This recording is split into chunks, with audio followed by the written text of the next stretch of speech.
day I thought, what if I couldn't look up or down in TF2? How different would that be compared to vanilla TF2? So I decided to find out, and I revealed a few things that I found quite interesting. I used software to restrict my mouse movement, making it so I can only look left and right with my mouse, not up or down. I didn't ask for anyone to pocket me, and I played 1 or 2 full rounds of casual per class for my tests.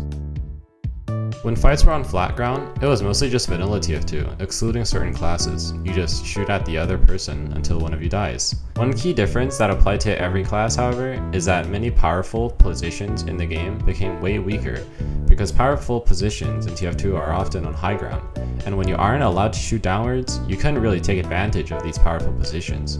If you wanted to engage people here, you had to either drop down to fight them head on, or back off and wait for them to push up, with both options being way worse than just shooting down at them. I actually found that pushing up a slope was easier than holding it, because when you are pushing up, you get to jump and look at the enemy as you push, while holding it meant you actually can't because of how high the head level is. Another difference is how much stronger melee weapons became compared to before. Range weapons are situational because of variance in elevation, but melee weapons were unaffected because you just had to get close to them. This difference made melee weapons a lot stronger and even preferable compared to range weapons sometimes. Other differences were more obvious, such as less vision and just everything being more inconvenient.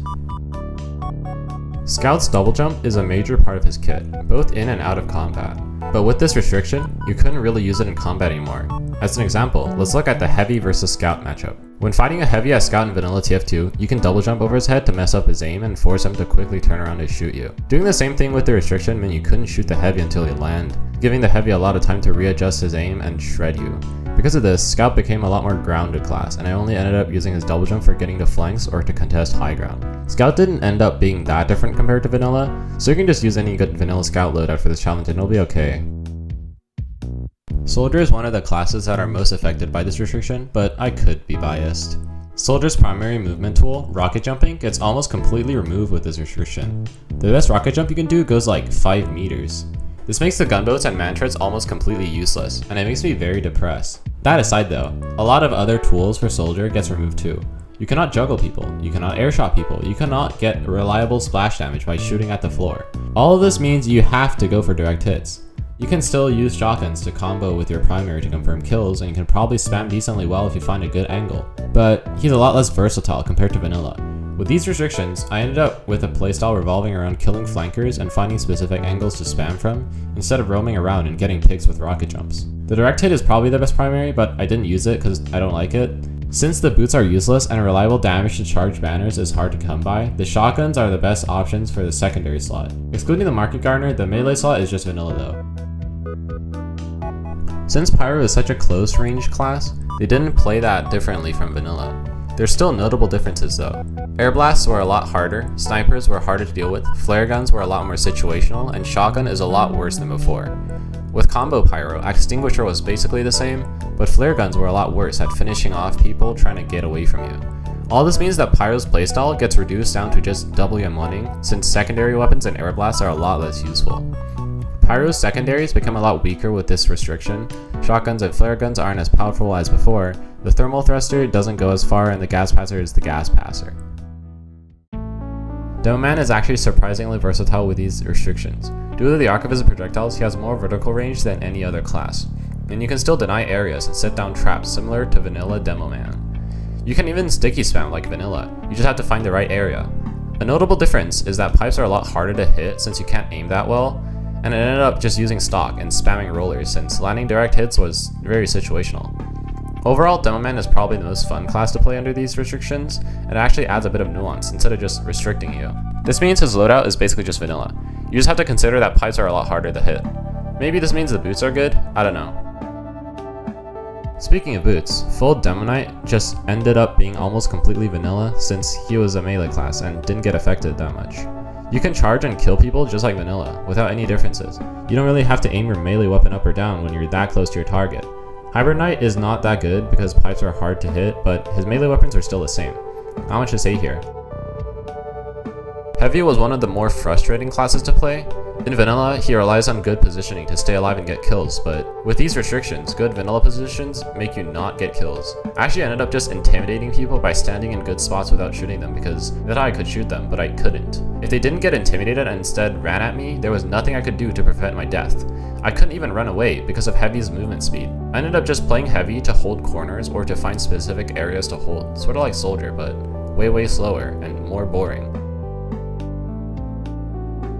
Due to how situational combat was with the shotgun and pistol, the playstyle that I ended up with was just the most boring one, tanking buildings. Since I couldn't really do combat, I just had to heal my buildings and let them do the fighting for me. Spies became quite a problem since I couldn't shoot them when they sat my sentry and I had to hope someone on our team shot them for me. I could only really use my melee to either hit people or my buildings. Some other annoyances were that you had to crouch to reach some of your buildings and you had to place teleporters on slopes where you couldn't upgrade them. Overall, this restriction made Engineer more boring as well, since it's hard to engage in combat without your sentry gun. This made shotguns less useful and I ended up using the Rescue Ranger for utility. The best secondary is probably the Short Circuit, but I didn't feel like it. Melee is just vanilla.